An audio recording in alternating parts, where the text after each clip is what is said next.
there's always music in the air.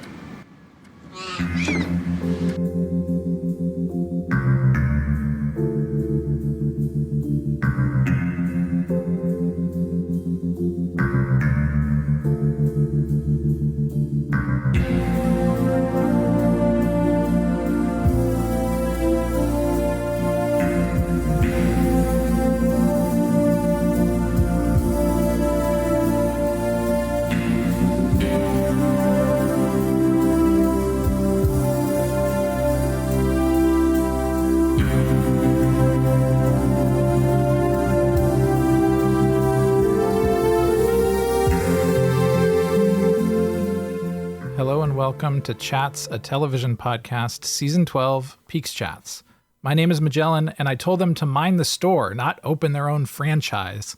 It's Alan. Welcome to the podcast, a television chats, where I, Alan, your one and only co-host and competitor to the filthy betrayer himself, Magellan, talk about films only.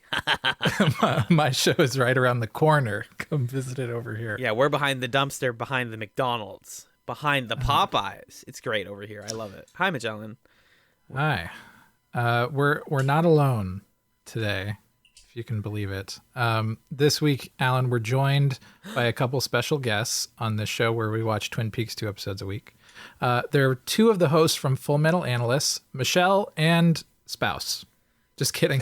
It's Michel and Arthur. What's up? That's really funny. And here I am. Hi. Icelandic chanting. My favorite subtitle of all time, Icelandic chanting. Welcome, guys. Welcome, Fullmetal Analysts. If folks don't know, Fullmetal Analysts is sort of our cousin podcast, our smoking hot 30 minutes a week cousin, and they talk about... Actually, tell me about your show. What's your show about, folks? Yeah, okay. No, all right.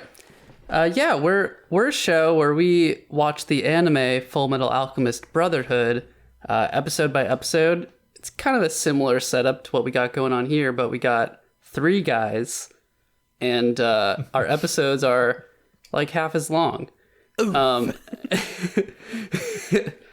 So, come on over.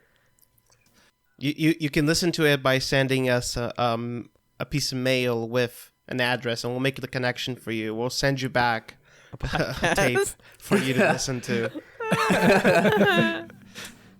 The important thing is you'll never come into contact directly with the listener, though. Yeah, exactly. Of course. So we, all four of us, watched the first of the two Twin Peaks episodes that we're going to be discussing on today's episode. So with the Fullmetal Analyst crew here, we're going to be talking about Cooper's Dreams. And then in the second half, Alan and I will talk about Realization Time.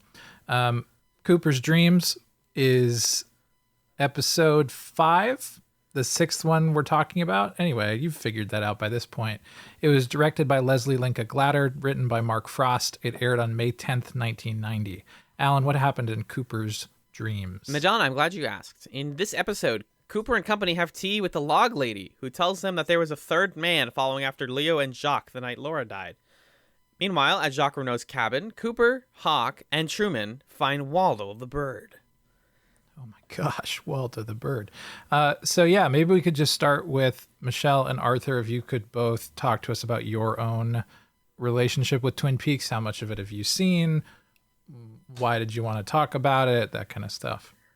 I have seen all of the original series and Fire Walk with Me and 2 episodes of The Return, 2 of which I liked, and then I was like, I'll finish this later. And that was 3 years ago. So if anyone knows me, they know I'm really bad at keeping up with certain things. I say I'm going to watch something and then I don't watch it. So that's just me. I'm sorry. But I've always found Twin Peaks to be fascinating. But I think this is the first time I'm watching it with the maturity you need to not instantly be like, this is stupid, or something like that. Arthur, what about you? Yeah. I first watched Twin Peaks in my sophomore dorm room because Magellan was like, I'm watching Twin Peaks. You should check it out. Oh. Yeah. Wow. I Yeah. forgot about that. That's awesome. Yeah, it was one of those Better things. Off's head as well. Did it? I think so. I don't know. Maybe. I don't know. I think you cited me as the reason. I don't remember. Something. Anyway. I don't know. Anyway, yeah, and I watched. It took me a while, but I did watch all of season 1, and that was the last time I watched it. And I have not seen anything more at all of any of it until I revisited this episode, and did a little Wikipedia refresh as well. But I think I got it more this time than I did the last time I watched it. But part of me is still like, I think I get it. I think your mistake is to assume that there is something to be gotten. That's maybe the best thing I've learned from the first time I watched it to this time that I'm watching it. I think the first time I watched it was because of I knew the return was coming out, and I was like, okay, I want to catch up and see what's going on. Yeah. And I feel like I got way too invested in the plot, which kinda is the mistake you can do with Twin Peaks. Twin Peaks is not interested in its plot at all. The plot is just a window dressing for the actual stuff the show is interested in, which is this like the town and the characters in it and their little lives and the things they get into while trying to deal with their own personal problems. The death of Laura Palmer is really just our entryway into this world. And I mean, that's like the image everyone has of Twin Peaks is like, I don't get Twin Peaks. I didn't understand it. It's like, if you come in thinking there's something you need to understand and there's a message coming at the end, like you're never going to find it. The thing you need to do is to come in with this, like, these are the unfiltered images of two men's subconscious. Two guys got together on a diner and were like, what if we just literally vomit the images of our brain into television? And this is what came out. And some of it makes quote unquote logical sense and some of it doesn't. And it's really up to you to just discern and figure out whatever you want to figure out from it. There was some interview that I don't remember where I saw it or heard it, but David Lynch was describing his creative process as like every time you get an idea, you put it on an index card, and once you have 90 index cards, you have a movie.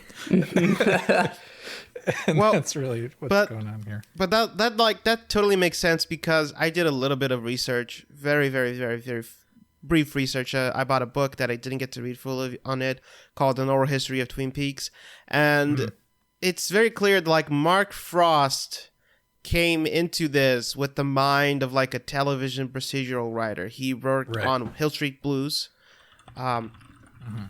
I hope you guys didn't talk already about this and I was just repeating it. No. Yeah, he worked on with Hill Street Blues. He worked on he wrote books. He worked on very straightforward television. He wrote a movie for Clive Barker, I think. Like he wasn't a credited writer in the movie. And I feel like that's the whole Laura Palmer angle of the thing. Like he is giving this a little bit of a structure. But everything else is just like David Lynch being, all right, I want an episode where Cooper has to deal with these Icelandic guys on hotel. And why? I don't know, because I want it. Like, that's it. Just put that in there and have fun. Yeah. So let's give this particular episode overall. Alan, maybe you want to start. Why is it called? Sorry. Yeah, I was about to say, there's not... Well, you can answer this. Maybe he's dreaming about people. Maybe he is having daydreams. You know, there's a lot of things that are dreamlike about his experience this episode. It's the curtain is the only time he mentions his dream. Right. It's the curtain from my dream. The curtain from his dreams. Good point. That's in the background of the ad. Of the Flesh World ad. So I think that's what you were talking, Michel, earlier about, like the Mark Frost influence. And for folks keeping up with us at home, and I do hope that people are watching along with us, because you'll get a lot more out of the pod and out of Twin Peaks if you're watching it with us. This show is now settling into its routine.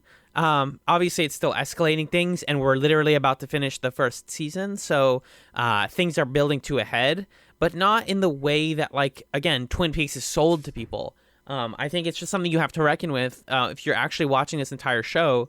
By the way, congratulations to Michel for being the first guest to actually finish season 2 on this podcast. Yep. I'm gonna pipe in some huge applause for you here.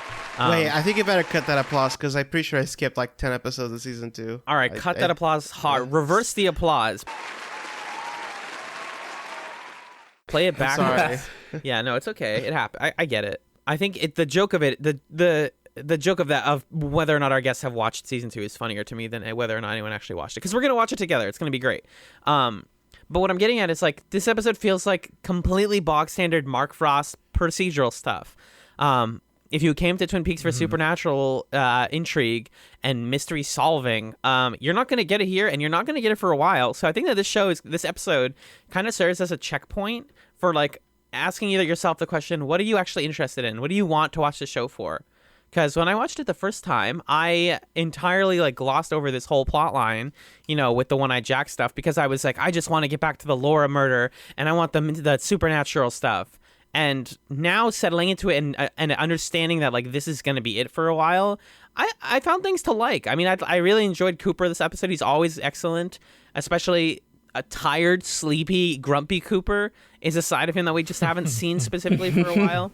But yeah, it's definitely a different pace than what we've gotten used to, and I can understand if people can find that frustrating. What I want to get out of Twin Peaks is a very simple question. I just want to be wowed for 45 minutes. I just want 45 minutes to deliver myself to the hands of another person, because that's kind of what cinema that's kind of like what film and television is, right? Like we go into a room, or we go, either that be our living rooms or our bedrooms or our theater room, and for 45 minutes to 2 hours, we basically like give the control of our subconscious to another human being. Yeah. And we're like, all right, show us your images, so that our brains may process these images and then incorporate them into our subconscious. And if the movie's boring, that's why we kind of wander off, because our brain can come up with better things than whatever is on that movie screen. So if the movie isn't enticing us, we just kind of go like, oh, whatever. And I feel like Twin Peaks is really good at that, at providing like a set of images and ideas that you take and you conjure up whatever meaning you want to. It's what the kids nowadays call a vibe. But like Twin Peaks is the maximum vibe show. Like it's vibes. Like, what's the plot of Twin Peaks? It's funny because we talk about like what's the plot of Twin Peaks, and everyone's like, I don't get what the plot is and all that. But like Mike asked me yesterday to recap the plot of the first 5 episodes, and I did it in like 30 seconds. Everything that's related to the plot, the capital P plot of Twin Peaks, is very easy to get. Like, somebody was murdered. There's like a drug ring running underground. Like, all that stuff you get. The stuff you don't, quote unquote, get is the imagery. It's like, what is that red room? What is this? What is that? Arthur, as somebody who has, a different sort of experience with Twin Peaks, did you enjoy this episode? Did you find something like rewarding out of watching it, other than like, I need to watch this for a podcast? I enjoyed it a lot more than I thought I would. And I watched... So it's pretty good. I watched it like early in the morning when I first woke up, and I put it on, and Michelle was mentioning the vibes. The vibes were good, because Cooper's just waking up, I'm just waking up. There's the guys from Monty Python, the spam sketch over in the next room, and like. I enjoyed this episode as one that was a little bit... there wasn't a whole lot of supernatural. The mystery was pretty light, but we're just kind of floating between these characters. It was like walking through a gallery of portraits in like a mansion with like portraits of various ancestors, and someone's being like, well, this guy kind of went crazy because his daughter died, and he just starts dancing one time on like in the middle of a business meeting, and this lady, we don't even know her name. We just call her Log Lady because her name's Margaret, but you get what I mean. Call her Log Lady. And and so I kind of enjoyed just taking these little dips into character, because that is what we really pick up on as viewers. If you're not, again, like Michel said, if you're not so caught up in the plot and like Laura Palmer and all that, you're enjoying these little portraits that we get. Yeah, it's And, a vignette. It's a vignette show, a vibe show. I watched this one late last night after finishing a project and a long day at work. So I started it at like 11 p.m. on a Tuesday, and I agree with you, Arthur. I think late at night or early in the morning are the two best times to watch Twin Peaks. I think that's a great point. Right, you can't Early in the morning because you can drink some coffee with it. Yeah, Right. yeah, Yeah, exactly. you can't have somewhere to be when you're watching Twin Peaks. That is for sure. Such a good point. Yeah, true. Shit, I had something I wanted to say. Oh yeah, so what I have to say about the characters, I was thinking a lot about this. I'm Brazilian, so a lot of my early television watching wasn't TV shows, wasn't TV series. It was soap operas. Soap operas are the big TV shows in Brazil. Like, Yeah. if you want to, you could watch 3 to 4 soap operas a day in Brazil. Like, it's not just in the mornings; they're prime time viewing. Like the prime time hours are like 8 o'clock. It's a soap opera, and so the acting of the characters in Twin Peaks, it reminds me a lot of the way people act on a soap opera. It's something like the way that Benjamin Horne is like, and if they don't like them, we can take them to our little, and then he covers half of his face and he goes, "Oh, a little friend," and then Jerry is like, Jax, what a pleasure to know you. It's like if you change the frames per rate and made that set look a little bit shit, that would be a soap opera. Everyone acts like they're in a soap opera, but because the style of the show is not the style of a soap opera, because they're taking everything as seriously as it can be, and because the themes are considerably darker than you would get in a soap opera, it all comes across as like this heightened emotionality it becomes very easy for you to just get like swept up in these characters, and everyone just feels 10 times more alive than if this was like a serious TV show shot with serious angles and serious stuff, you know? Yeah, I'm sorry, I missed. Did you mention that there's a clip of a soap opera in this episode? Yeah, Invitation okay. to Love. Okay, cool. Iconic. Cool. But yeah, I think the comparisons to soap operas are like pretty heavy. And I think it's one of the reasons that your wires get kind of crossed sometimes when you are watching the show, when you're like, how am I supposed to watch it? What is it? Is it procedural? Is the heightenedness supposed to be funny, or am I actually supposed to be genuinely invested? And it is kind of up to you. Right. And I've like, always- it's like whatever reaction you have to it is fine. It's like poetic in that way. Yeah, I have a question, Michelle, for you on that wavelength that Arthur's bringing up. Like, do you find that this show is, like, on the one hand, it's using soap opera conventions or tropes or acting styles to increase audience engagement? Do you find that there's also some kind of commentary on soap operas that's happening? Because I think I've understood that was Mark Frost's intention, but I'm curious if that comes across. I'm not sure if there was intent. I can't speak to the intent, but my interpretation of it, and here's the key: like with Twin Peaks, we always have to be like my interpretation of it. The idea of Twin Peaks is this is a town where it's a dying breed of American life. I think Cooper straight up says it to Albert. He's like, this is a town where like Laura Palmer dying wasn't a statistic to them. Her death affected everyone in this town. It's a way of life that I thought had passed. This town is supposed to represent America. And as we uncover more and more and more of what this town is, we discover that there's more and more corruption at the core. Even this perfect girl that we thought was a perfect girl, like Laura Palmer, there's a scene with Jacoby and Bobby where Bobby breaks down saying, Laura wanted so much and I couldn't give it to her. We start unraveling just the layers of deceit and in a way straight up evilness that exists underneath this town. And I feel like using the soap opera trappings for this show is intentional like that, because soap operas kinda were the starting blocks of television, and they're still popular to this day, and they're still like a very like quote unquote American art form. Even though I personally don't associate them with America, I associate them with Mexico, where they're much more popular. But it feels like a very American art form being used to uncover what is the rot at the core of America, which is, here's this idyllic town where everyone acts like a soap opera character. But like, if you were actually in this soap opera town, you wouldn't be like, oh my God, this is so much fun. You would be like, holy shit, there's something inherently wrong with this place.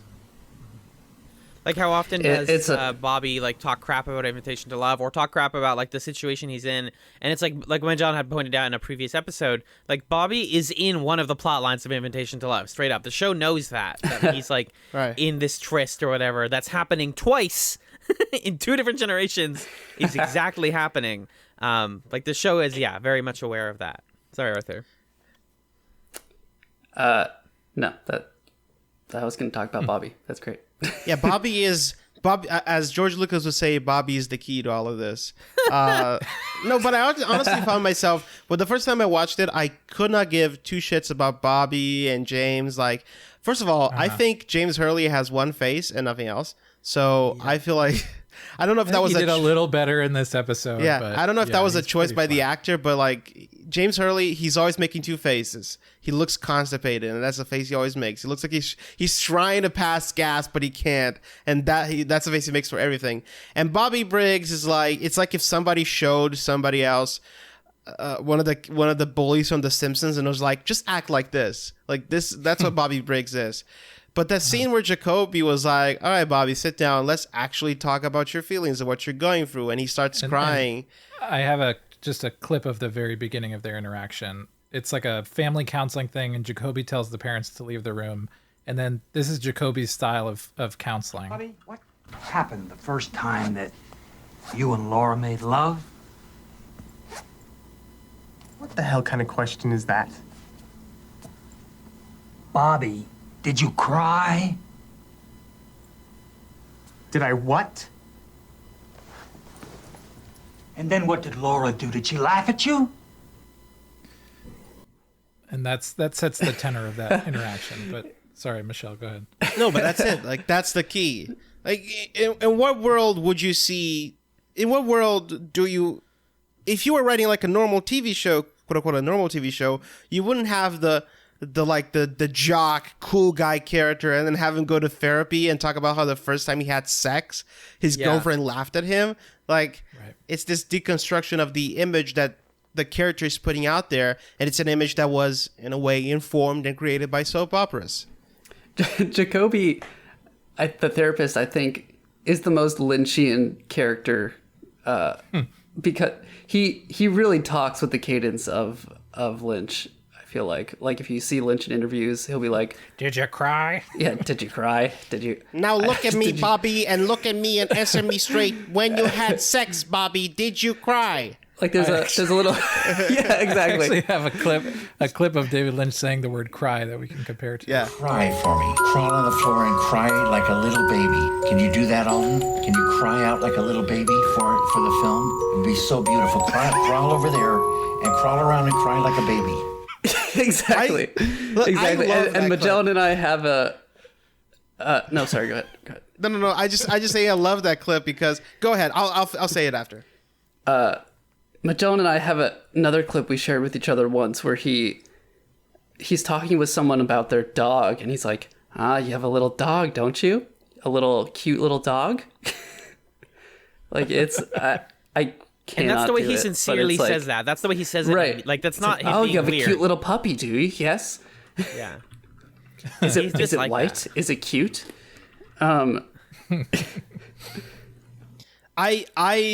I have an admiration for David Lynch, which is weird because I have seen one of his movies, which was Fire Walk with Me. But I feel like David Lynch, the reason I bought there's a box set, Twin Peaks box set called From Z to A, which is literally the whole thing. And I bought it specifically because I know there's like hours upon hours of footage of David Lynch directing. And it's stuff like him going, now, Kale, he calls Kyle MacLachlan Kale. Kale, I want you to walk in here, and I want you to look at the camera. And and you can't scream. You want to scream, but you can't scream. And you're drawing your fears. He's like, when you see him directing, you get exactly why he makes the movies he makes, because he's the guy. He's the kind of person that, like, if any of us rolled like him, we would get another saying back, don't tell your actors what to do. But he's generally being like, I want you to draw back to the image you have of, like, when you're in having a dream and you're literally like, you feel like you're gonna drown and you're gasping for air and I want you to draw upon that image and put that on the screen. And that's why I like that clip of the cry for me, because he's telling a kid to cry. It's so funny the way he says it. It'll be beautiful for the film. Cry for me. Yeah, there's this other great clip where he's directing Cheryl Lee in The Return, I think, and he's trying to explain to her why she looks up. And his explanation is, you have a sense that something's there, and then you realize that it's true. And she's like, okay, got it. Got it, nailed it, figured it out. Right. It's a sort of like, it's drawing past, and to go back a little bit about the whole soap opera thing, I feel like because everyone in the world of Twin Peaks is so heightened and so exaggerated, you buy into, like, the weird things. I hope this is not a spoiler. I'm going to try to make this as non-spoiler as possible. But there's an upcoming scene, I don't know when. There's two characters talking in a room, and then a third character walks into the room singing. And then the two characters start tap dancing and doing the worm. And because... Yeah. And it's a scene that makes absolutely no sense. If I were to write that, I write, and then they start doing the worm. Whoever was reading it would look at me and be like, get the fuck out of Hollywood right now. But because you're so... You've gotten past that whole ironic barrier that we put up when we watch something, and you've bought into the sentimentality and the emotionality of these characters, you just go, right, absolutely, that's what I would do in this moment. I would start tap dancing to this music. It's great. Yeah, I want to talk about the food in this episode. Hell Yes. Yes. There's just a lot of great little food moments, mostly about little pastries and treats. yeah. The tight zooms on the donuts really brings me into Cooper's mindset when he's been kept awake until 4:28 in the morning before. Something we haven't really talked much about Twin Peaks' structure before I let you talk about food is every episode takes place over the course of a full day. We get the people waking up, we get the start of the day, we get the breakfast, and then we get the investigation, and we get the evening. And just a quick thing on that day thing. I think in the previous episode we talked about how annoying of a moment it was where Norma and Shelley were like, we're gonna go get our hair done tomorrow, and then they come in and their hair's been done. So at least there's continuity across the days, and it makes sense. But anyway, so he's kept up very late because the Icelandic people are here now instead of the Swedes. They're just like bringing in everybody from across the world. It's a very global hotel that Ben Horn is running, and to fix his problem of being exhausted during the investigation, he's just like pounding coffee. Like at every opportunity, he's like, I'll take another coffee, I'll take another pastry. And I was telling Michel, funnily enough, like all of the gratuitous pastry and donut and coffee shots in this episode made me today after lunch, when I was like, damn, I'm still kind of hungry and I could use a little perk me up, I should get a donut and coffee. And it's like, don't ever let people tell you that television can't influence the youth. I almost bought a fucking pie. Watching. I was watching the first 5. I was like, this feels wrong if I'm not eating pie while watching this. Yeah, Michel, there's something we about have plans the way... to get pie because of this. We do have plans to get pie, actually. That's not a lie. That's true. There's something about the ambiance. I hate that word, but I love that word. But like the ambiance of this location, of this world, that it just makes me feel warm inside. Like if you ever want to talk about how important cinematography and production design can be, if you play Twin Peaks without them sound at all, I will still get the warm feelings. I would still feel cold whenever they're outside. I would still feel the warmth of the coffee or the deliciousness of the pastry, because everything about this goddamn town just looks so heightened and so real, and like it pops off the screen. It's very sensory. In a way that very few things, and like, well, I love TV procedurals, I love detective procedurals, but you get so used to like fucking Universal backlot alleyways or whatever gray Toronto street they're shooting at the moment, that to see something like this, I'm not ashamed to say this, I have spent entire days looking at the webpage for the hotel where they shot at, the actual Great Northern, thinking, you know, if I just sacrifice a couple of days of my life, I could pay to stay a couple of days here, and I would love to stay a couple of days there because it looks amazing, right? It looks like there's heaven. something nostalgic about it, and I think it is capitalizing on that, on this sort of, like, it is simpler in a way. Even like the murder and all the drama that goes on is sort of like a simple kind of basic soapy kind of drama that is not, it's uncomplicated in its complicatedness, if that makes sense, because it is still removed from the kind of busy buzziness of the world. Just on the food stuff. Food stuff. There's so much good food stuff. There was one moment where I think it's the only time that I've felt my immersion in Twin Peaks be broken, which is when they go to the log lady's house and she starts talking about the food that she has available. No Here's cake. a clip of it. I've got tea. I've got cookies. No cake. Well, that's very kind of you, ma'am, but I don't believe that... What kind of cookies? Sugar. I didn't find it believable that Cooper would turn down cookies. That didn't make sense to me. The log lady scene is I'm watching the episodes and they have log lady introductions. Yeah, me too. And they're so great at getting you in the vibe of the show because they make absolutely no sense At all. Even if you fully attempt to like English class it, you're like, I'm gonna pay attention to these lines, and like I've seen the whole show and I know all the secrets. No, you can't do it. They're just people.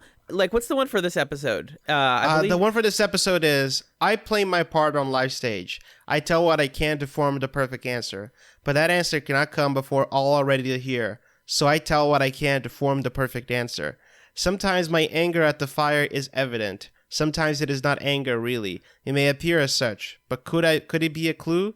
The fire I speak of is not a kind fire. Yeah, just fuck you.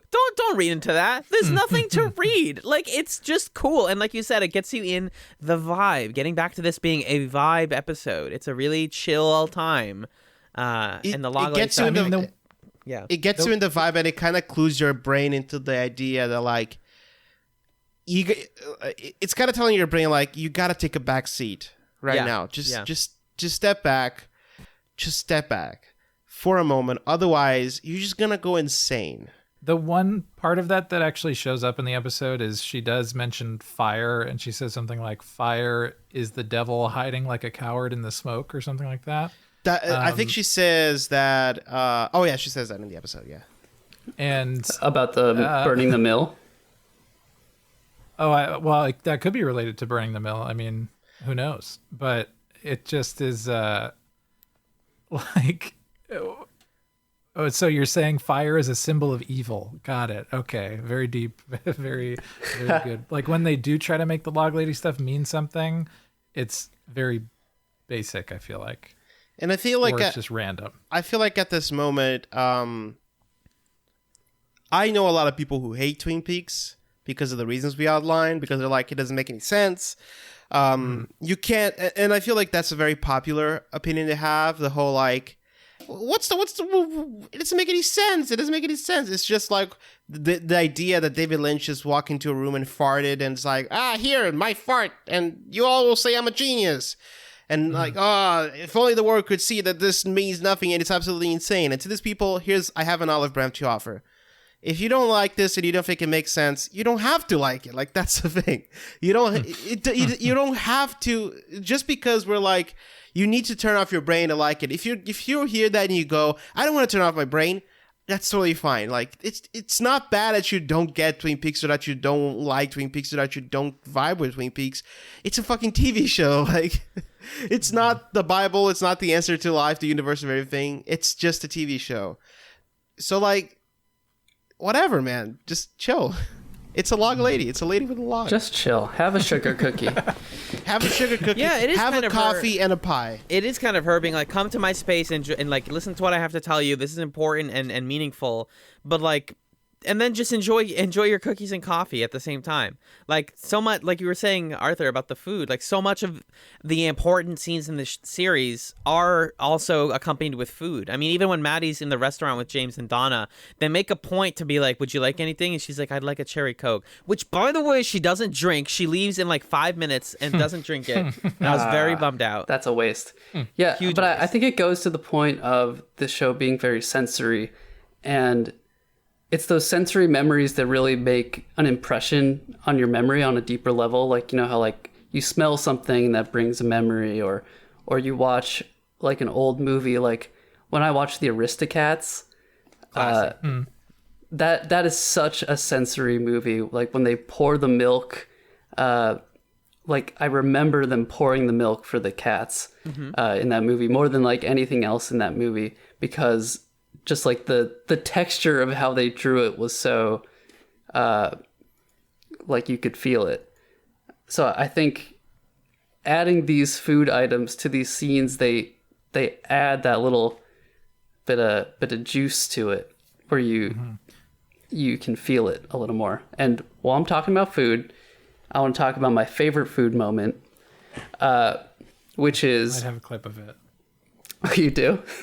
I might. Okay. I think if I know you, I do. My favorite food moment in this episode was when Cooper is investigating something and the deputy comes over with a croissant and a coffee, and Cooper takes a sip of the coffee, takes a bite of the croissant, and then just turns and hands them both back to the deputy. Oh, yes. Who continues eating it. Like, Yeah, who then just like takes another bite of it. Deputy Andy, who has major Arthur vibes, as I like to say. Wow. Right? What? Well, Wait, what do you mean by that? well, that he's like a soft-spoken, nice guy. Wait, what do you mean by that? Loosely. Well, what do you mean? Arthur, can you just say... I'm just a simple guy. I don't know. No. To me, Arthur vibes is not simple. It's just like soft-spoken, gentle people, you know? Jacques Renault.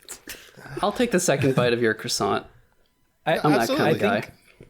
I think the thing that's so, and I actually didn't read your mind, Arthur. I have a different food moment that's my favorite that I can talk about in a second. But we talked about this in a previous episode. But the show is also doing a great job of showing you character through how characters interact with food. Dale Cooper being someone who always, you only ever see him take a little sip or take a little bite and like cherish those things, but also restrain himself. And I think that's a really important way that the show distinguishes Cooper from other characters who we're not supposed to like as much, like Ben Horn or like Jerry Horn, when he's talking to his brother Ben about this woman he's fallen in love with, and he says this. And Ben, I'm in love. Her name is Hepa. She's a giant snow queen with a smile like a sunrise on an ice floe. You could go blind looking at this girl. Look at this. You see what she gave me? An entire leg of lamb. Jerry, come on. What? You look, you crushed some garlic, some fresh mint. That's rotisserie heaven. That lamb looks delicious. It does look really good.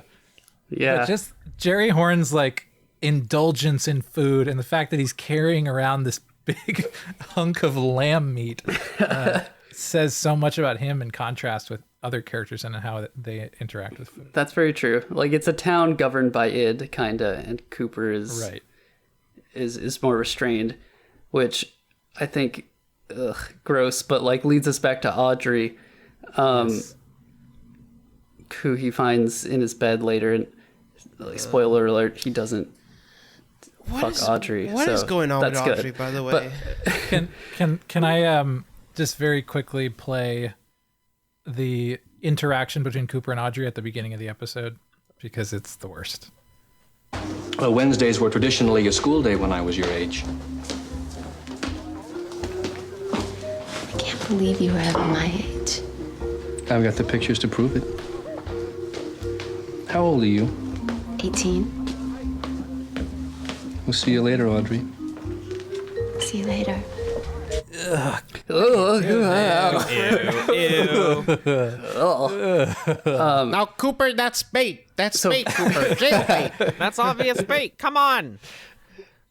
So, fun fact, Cooper was supposed to get into an actual relationship with Audrey in season 2. Jesus Christ. Kyle MacLachlan was one of the main people. I'm sorry, you can say it. Kyle MacLachlan was the one who vetoed it. Thank you, God. Because he's like, Cooper would not fuck this teenager. And I think that was good that he did that. There, but also other rumors because he was dating one of his other co-stars at the time. Wait, I heard those rumors. Who was he dating? If Lara Flynn Boyle, Donna. Lara Flynn Boyle was Donna, yeah. Right, who like didn't want that to happen. But however it happened, I'm glad it didn't. Absolutely. Right. Thank God. The whole Audrey Horne subplot is, I know we just talked about like you can't get Twin Peaks enough, but I generally do not get what they were going for with this. Like, what is this supposed to be? What are you talking? What are you trying to do here? She's troubled. She's troubled. Why? I don't know. Which part of it, Michelle, are you taking issue with? I just don't get this idea of having like a character, a teenage character who has the hots for an older guy, and the older guy is not immediately going, please stop. Right. It's just kind of weird to me. Yeah, I also, I think the charitable reading of the show, which I don't even know if it's fair to be charitable, because it could have just been that they were like, yeah, 18, that's fine. And maybe that's just how it was. But you could say that a charitable reading of it is, or the most charitable reading I have, is to sort of draw, again, a contrast between Cooper and like other shitty characters in terms of how he manages his id, right? And his, the way that he shows restraint by not taking sexual advantage of a young woman, where other characters do. Maybe that's what they're going for. I don't know. But even then, you're using what a this hero character to right. What a hero, exactly. And you're using Audrey to like tell a story about Cooper, which is also unfortunate. Yeah. Yeah, I mean, the show doesn't. I mean, look at Laura Palmer, right? Like, yeah, the other high school teenagers in this show are certainly not sleeping with people. So right. Well, but they're sleeping with other teenagers. Right? Not you're Laura, right. Like, isn't Laura? Oh, right. It comes out that Laura is sleeping with, I forget who. That's a spoiler, but sorry, right. spoiler. All right, she's sleeping with somebody, but who? Is it Jacques Renault? I think we non-spoiler know by this point that there might be something going on with Dr. Jacoby or something. Yeah. Yeah, it was a little weird, the way Dr. Jacoby was. I have one charitable read on Audrey, by the way. One being that her and Cooper hinting at a relationship between each other shows that there is a sort of corrupting force in Twin Peaks that just like makes people think that this is okay. I know y'all didn't watch the second episode, but by the time they like are getting to One-Eyed Jacks, Cooper is fully integrated into like, all right, we got Bookhouse Boys, we're sneaking in, we're gonna lie about stuff, we're gonna tell them we're gambling, and like that episode literally starts with, and I'm apologies again for jumping ahead, but him being like, Audrey, when I joined the FBI, I made I swore an oath to uphold certain values. And I feel them like being tugged at, and it's this sort of aspect of Twin Peaks that like makes people lose sight of their like moral center a little bit. Right. So I have that, but also Audrey is proving herself to be extremely Benjamin Horne's daughter here. Not only the way that she's manipulating people with sex and with power, but also just the way that she is like making herself out to not know as much as she does, and like taking glee in how much info she can like garner from people. She's just basically Ben 2.0 here, and I think all this sexual stuff like makes it really clear. even though it's also super duper mega gross. I think it's both of those things. Yeah, Right. you're saying during the course of her plot, right? Yes. Which is kind of separate, I think, from her relationship with Cooper. Like, I think from her perspective, she's a character who's like playing at or trying to put on the hat of being like an adult, and that's why she herself is attracted to Cooper, I think, because that's just like part of her sort of fantasy of like, he's going to take me far away from this place, or like, this is who I'm going to grow up to be with, or something like that.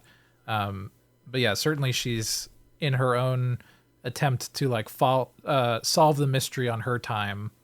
She's manipulating people and using tricks and all that sort of stuff. She's been Horn family secrets. Yeah.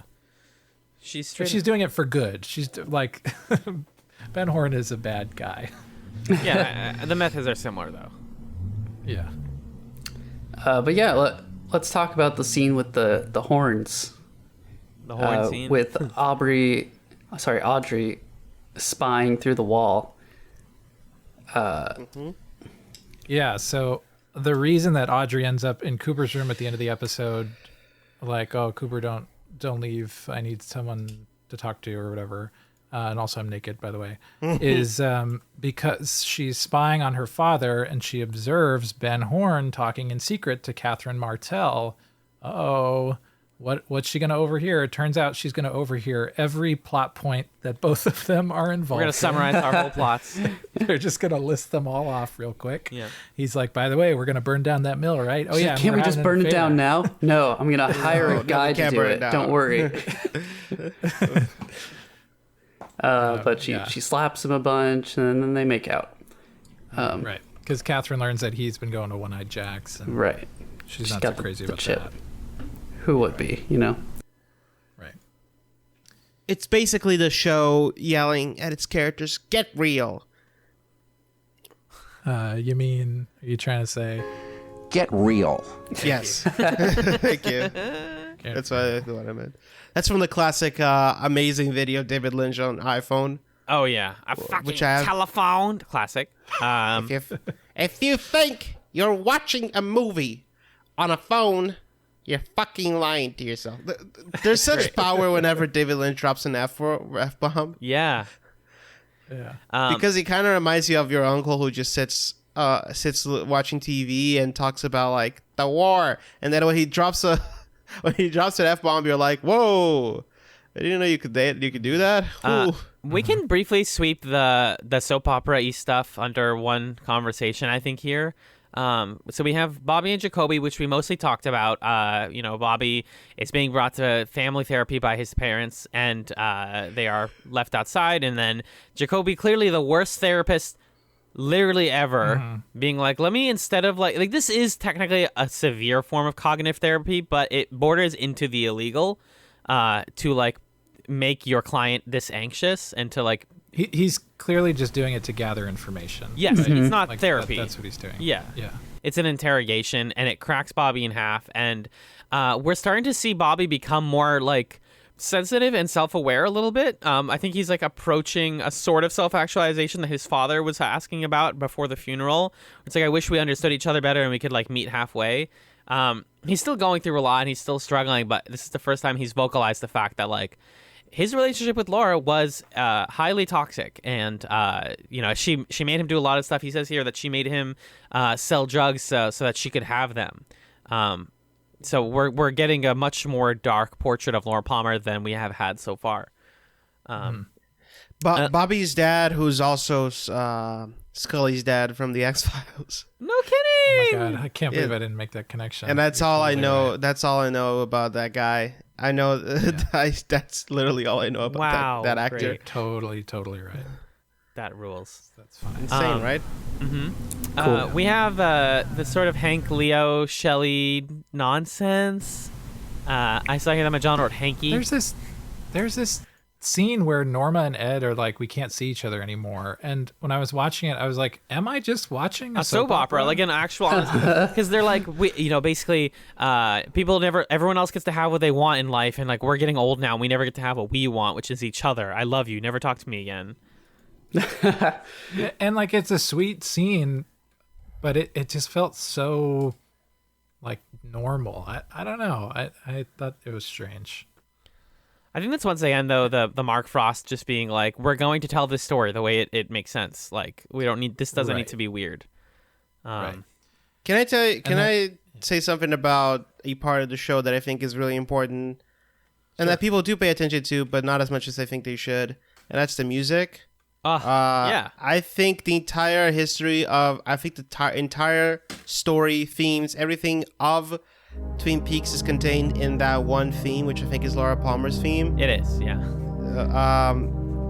I wish I could sing it. I mean, not sing it, but like, hold on, I'm having a... Hold on. Okay. I can just play a clip of it, you guys. because it that theme, see, if you go listen to that theme, it starts off with that like way too long part at the beginning where it's just like ominous, and then it builds up to that it swells, which is like this moment of like, oh, all good in the world, it's been lost, it's beautiful, and then instead of ending on the it goes back to the as if to signify that the has never gone away and it's still here. Like that theme is Twin Peaks as a whole. That's an amazing I just wanna read this comment on the YouTube a video of Laura Palmer's theme by Angelo Badalamenti, and I'll read it in the voice of Twin Peaks of David Lynch's Gordon Cole. Oh, Angelo, just keep building it. Now reach some kind of climax. Oh, that's it. Oh, that's so beautiful. Angelo. Oh, that's tearing my heart out. Goop. That's it. Goop. It's a real comment. And somebody commented under without knowing the origin of this could read as a clipping from a David Lynch erotic fanfic. Hell yeah. It is. It is now.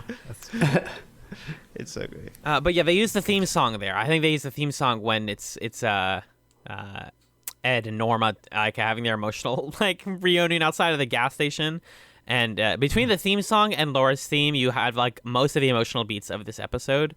But yeah, that's a really great point that the sort of the song in itself, in its own skeleton, echoes the arc of Twin Peaks, like this darkness that lies underneath everything else.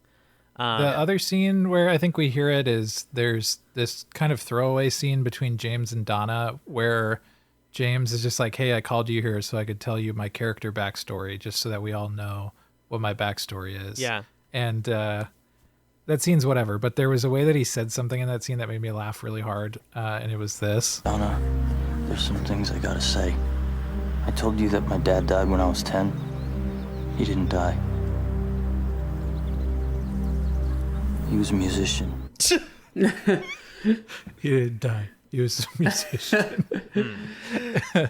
And then he gets into this stuff about talking about his mom is a drunk. Is like a drunk. She's sexually promiscuous, and it's like, okay, I guess James has like a story now. I don't know. That scene felt kind of like tacked on to me in the same way that the Ed and Norma scene was like, I guess you're conveying a plot point or a piece of information, but the vibe is not as there. Yeah, well, part of the problem is that James Marshall, the guy who plays James, is that I will say is one of his best scenes. I thought he did a good job. Yes, and we joke being like, why is he like delivering his whole backstory? But A, soap opera, and B, he literally says the reason I'm telling you this is because I don't want there to be secrets between us, and these are like things that eat away at me all the time. Like I would like you to know these things, and I've been there with people before where it's like, all right, you reach the point where like you need to know about these like core elements of my past before we can keep being friends or in a relationship. Like I totally get it. It does still feel just it's like 99% of the way there. You're getting there, Jamesy. It was a little bit of a stretch to be like, now I've told you everything about me. Now we need to find out everything about Laura. Like that's right. It was a little bit of a stretch, but yeah, so I get that. One thing that comes to mind as we've listened to these audio clips is just how long they pause between each thing they say. But it definitely contributes to the vibe, as we've said. That's what I like. I like that too because it's like nobody pauses that much in real life, you know? Like if I were saying, Arthur, I gotta tell you about dinner tonight. You're like, Hi. Oh, God. And then you go, dinner tonight? Yes. Dinner. We're making... but they don't we're speak making slowly. lasagna. They just pause a lot. Yeah. You know? That's really funny. We're making lasagna. And there's no ham.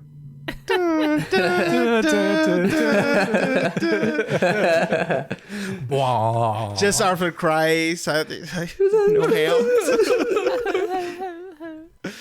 What we got next? Let's talk about Iceland. Okay, so here's the thing about the parts where Twin Peaks is a dumb soap opera is sometimes it's really dark and affecting, and then sometimes it's extraordinarily goofy.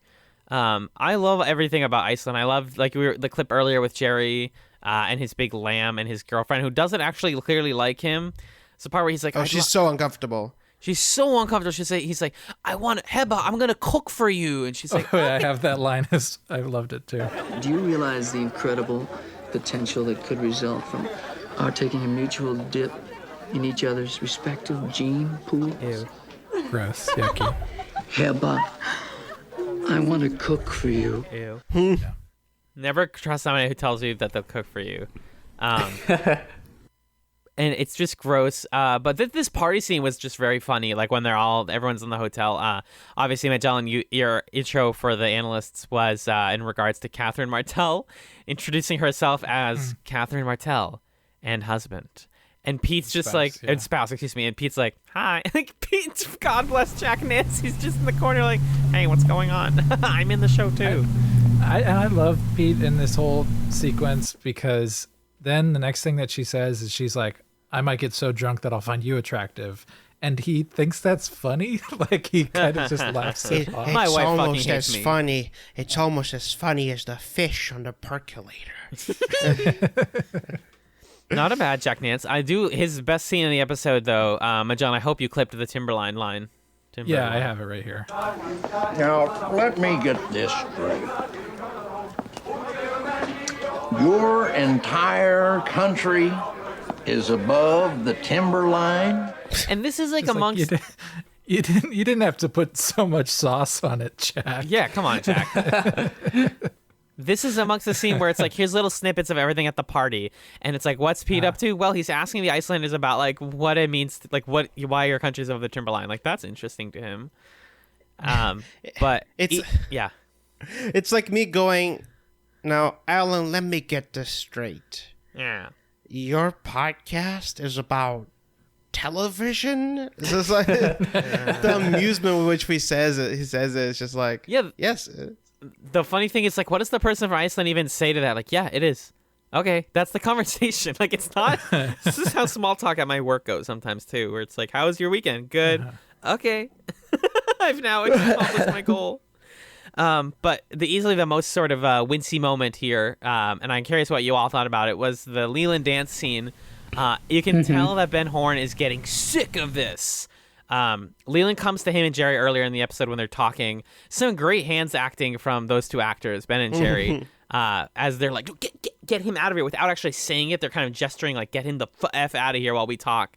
But he comes to the party because he's looking for an outlet. He's so depressed and he wants to work on himself, but he can't get over this and he doesn't want to take a vacation.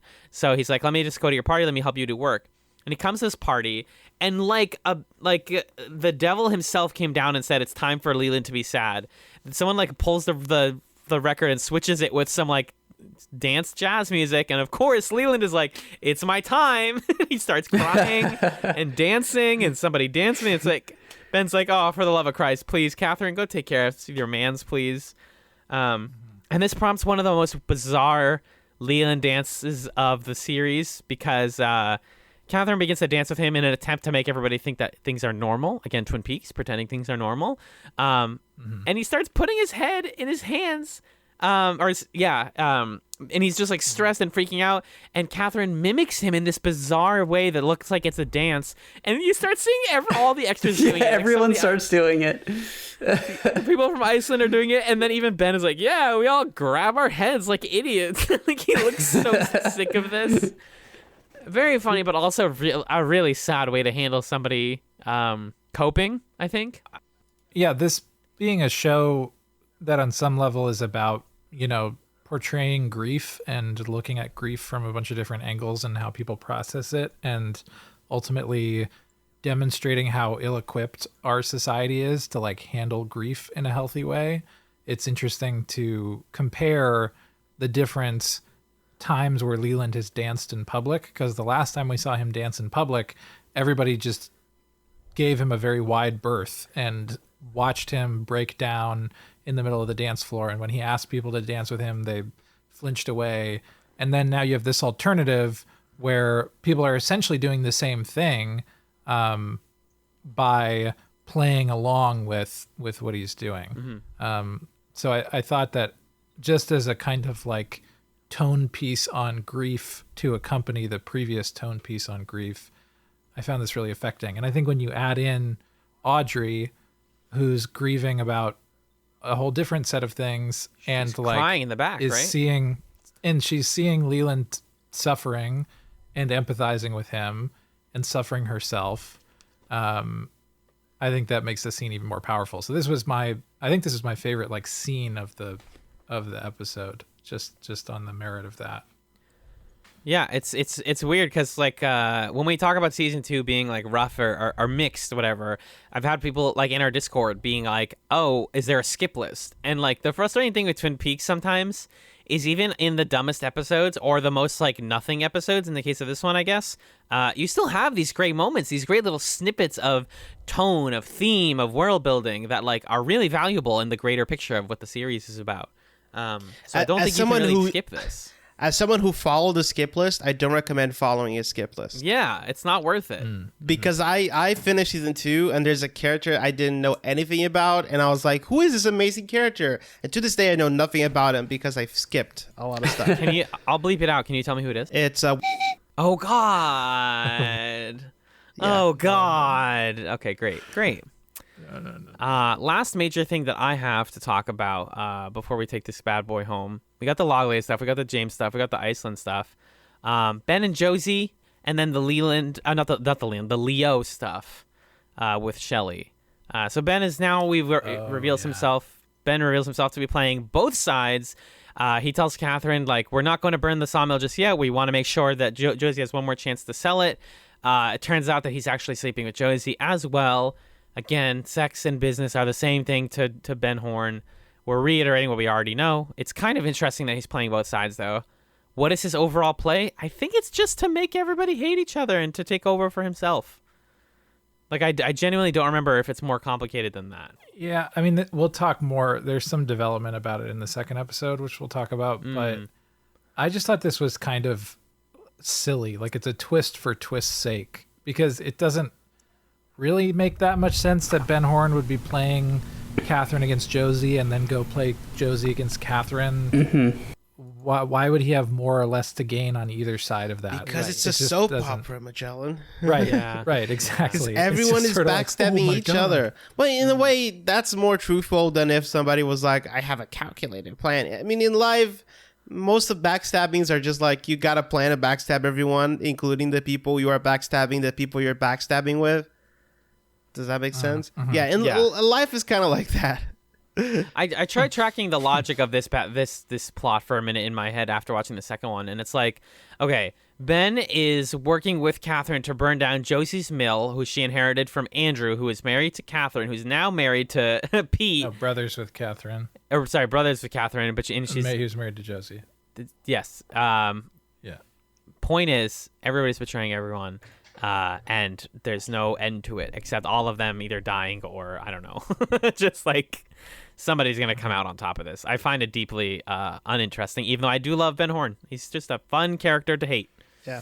I feel like we're wrapping this up, and also I need to go soon. So I got to ask, are you guys planning to do On the Air? What's On the Air? It's the follow-up TV show to Twin Peaks that David Lynch and Mark Frost did in 1992. That aired for 7 episodes. It was canceled after the 3rd episode. You guys ever heard about it? Not at all. Created by Mark Frost and David Lynch. What? Yeah, they did this on ABC. They were trying to follow up Twin Peaks. It's really short. It's a half hour. Oh, and it's like all people from season 2. What? You guys seriously never heard about this one? Not even once, man. Okay, I actually didn't hear about it till like today. If you didn't, if you end up doing it, please bring me on because I think it's so cool.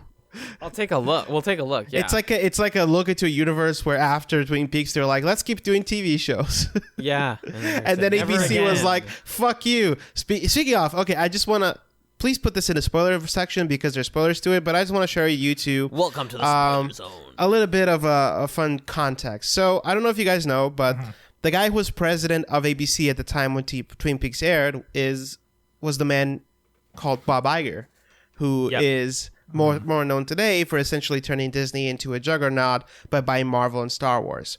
So basically, he wrote a book, a biography, because that's what all rich people do when they're about to retire. And here is a section where he talks about Twin Peaks. The wave of euphoria broke almost immediately. Within 6 months, Twin Peaks went from cultural phenomenon to frustrating disappointment. We'd given David Lynch creative freedom, but as we got towards the end of the first season, he and I became locked in an ongoing debate about audience expectations. The entire show hinged on the question of who killed Laura Palmer, and I felt David was losing sight of that, laying breadcrumbs in a way that felt random and unsatisfying. David was and is a brilliant filmmaker, but he was not a television producer. There's an organizational discipline that running a show requires that David simply didn't have. There's storytelling discipline too. With a film, you need to get people in for 2 hours and give them a good experience and hope that they leave the theater engaged and enthralled. With a television series, you have to keep them coming back week after week, season after season. To this day, I love and respect David and will forever be in awe of his work, but the fact is that he didn't have a television producer sensibility, which resulted in storytelling that was too open-ended. You need to resolve the mystery or at least give people some hope that it will be resolved, I said. It's beginning to frustrate the audience, including me. David felt the mystery wasn't the most important element of the show. In his ideal version, we'd never find out who the killer was, but other aspects of the town and its characters would emerge. We went around and around until, finally, he agreed to reveal the killer partway through season 2.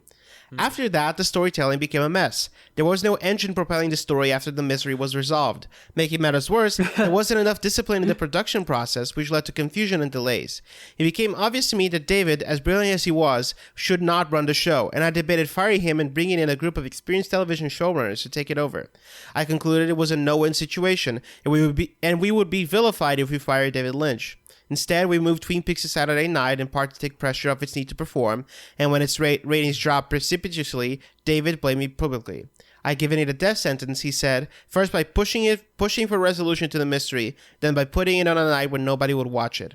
Looking back on it now, I'm not convinced I was right. I was applying a more traditional television approach to the storytelling, and David may have been ahead of his time.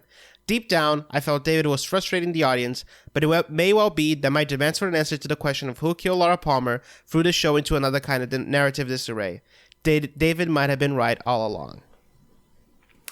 That's Bob why. Iger, 2020. Yeah, I was going to say, it seems like his advice was precisely what wrecked the show, but Yes. it seems he knows that. But he's right. Like, if you're a TV person, then yeah, what David Lynch is doing here is not good for TV. That's why The Return is an 18-hour movie. Because he was like, oh my "All right, I'm God, just gonna stop. I want you to stop right now. Don't fucking say that. If it was an 18-hour movie, it would have been in theaters. It's a Showtime TV show, Alan. Come on, let's respect television. No, it's not. It's 18 hours of television. Respect television. I'm sorry.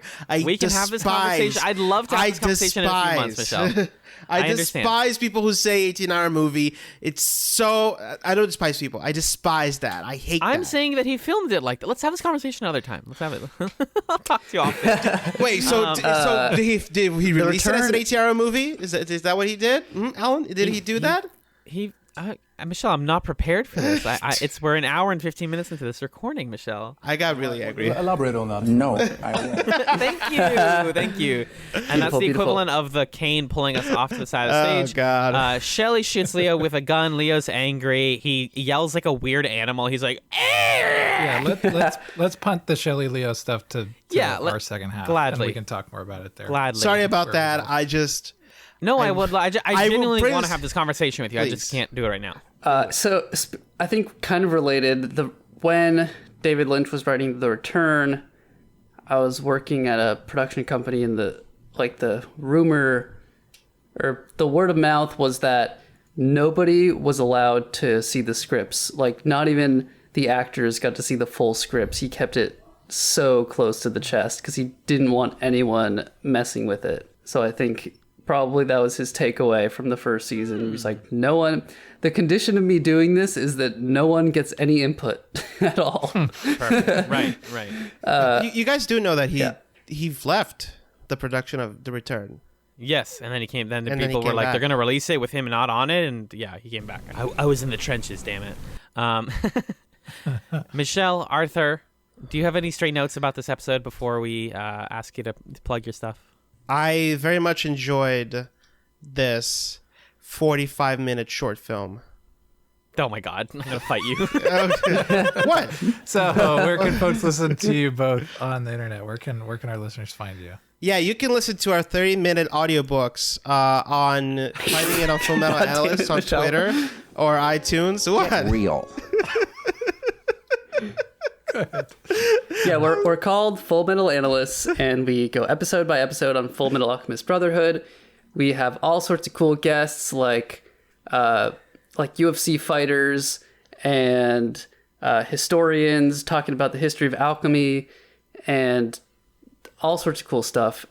So come on and give it a listen. Join us. It's super fun. I love your Great little podcast. program.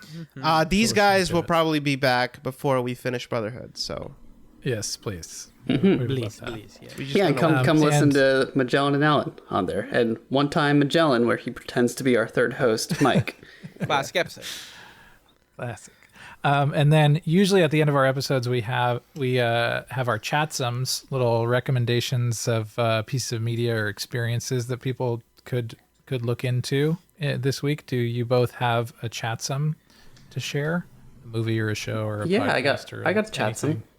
Okay, Arthur, go ahead. Last night I just finished playing KOTOR, Knights of the Old Republic. Whoa. Yeah. John, have you heard of that game or no? Yeah. And I had never played it before, and it was Oh my God. freaking amazing. It blew my Oh my little God. head away. My head is That game's gone. incredible. That's an incredible game. That's like my favorite game of all time. I had a feeling this would go over well with you. It was so good. It's the best Star Wars Did you know story. that- you didn't know the twist when you started? No, I didn't. I got God thank bless. complete, total shivers. It was such a cool reveal. It's like the best storytelling. It's like the best Star Wars story outside of the originals, really.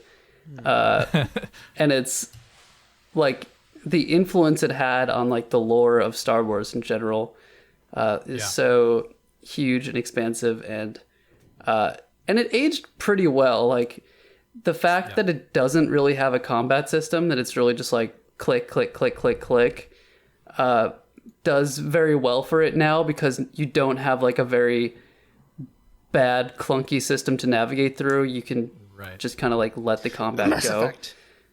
Sorry, what were you saying? Yeah, exactly. Mass Effect. And so it's actually very playable and very fun. And there's some weird little there's weird little quests. I found a quest where this guy just hands you a box and he's like, "Don't open it. Don't open this box. Oh yeah. I'm giving you this box. Don't open it. Put it on your ship. Don't open it." And so I went on my ship and I opened the box, and yeah, and there you are. You're in a white mind prison with this alien who's I've been here for a billion years, and only one of us can leave through your body, but neither of us can leave without the other's permission, and so we have to do a game of riddles, and it was awesome. That's pretty ballin'. It was just a really cool quest. So you get these cool, it's got touches of humor, and the characters are all really rich. It's just a fantastic game, and I can't wait to start the second one, I can't wait to get to the full and complete ending of the second game. There's a lot to love in the second one, but it is kind of a mess. Yeah. You can mod it to be basically not a mess. It's still mess, but Yeah, I got the mod, so I'm gonna Good. start that today, maybe. Excellent. Michelle, what My about you? chatsums I have 3. So the first one is the TV show Columbo. Oh, hell yeah. If you like just a good detective story, I started watching like one a week or one every 2 weeks. It's just a really nice. It's like basically a bunch of 70-minute movies that are fun mysteries where you know who did it at the beginning. What?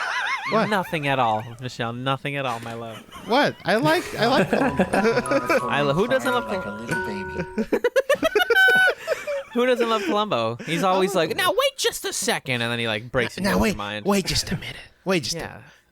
Just one more thing. One more thing. And also, I would like to shout some the video game Destiny 2.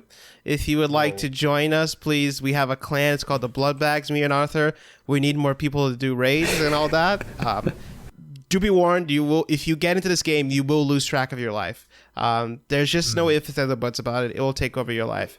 It's a horrible, horrible thing. Yeah, you would go to sleep thinking, I could maximize my loadout and get the god rolls, and you will be lost forever. Your friends will be like, I miss you, I miss my friend. But now they're playing Destiny. I'm currently taking a break from Destiny because my fingers hurt too bad. Arthur has injured his fingers thrice playing Destiny. Twice playing Destiny. Yeah. And my final chatsum is the book based on Once Upon a Time in Hollywood. I mean, Quentin Tarantino put it out as a book, but it's really more like a long series of tweets, you know, because delivery methods mean nothing nowadays. What matters is how he wrote it. Right, Alan? I'm turning my microphone off. I'm selling my microphone to charity. Okay. But it is a good book, by the way. It's fun. Like, he takes the movie. If you like the movie, he basically takes the movie and expands it in ways that are just really great to read. It's just a fun time. Wait, selling my microphone to charity? That doesn't make any sense. Hold on. Anyways, Once Upon a Time in Hollywood, the novel. Yep. I dig it. Awesome. Well, thank you both for coming on to PeaksChatz. We really appreciate it. We're going to take a quick musical break, and then we'll be back to discuss realization time. Little did the Magellan of the past know that we would actually be splitting this week's episode once again. You'll be hearing the second half of this week's discussions on realization time this Wednesday. The general rule of thumb we've been following for splitting episodes is that if a full episode goes longer than 2 hours, to us that feels like it's a little bit too long to release as a single file. If you agree with that rule of thumb, let us know. If you have a different idea of what you want from the podcast, any feedback is greatly appreciated. Anyway, folks, that's all I got. I will talk to you all on Wednesday. Damn fine podcast.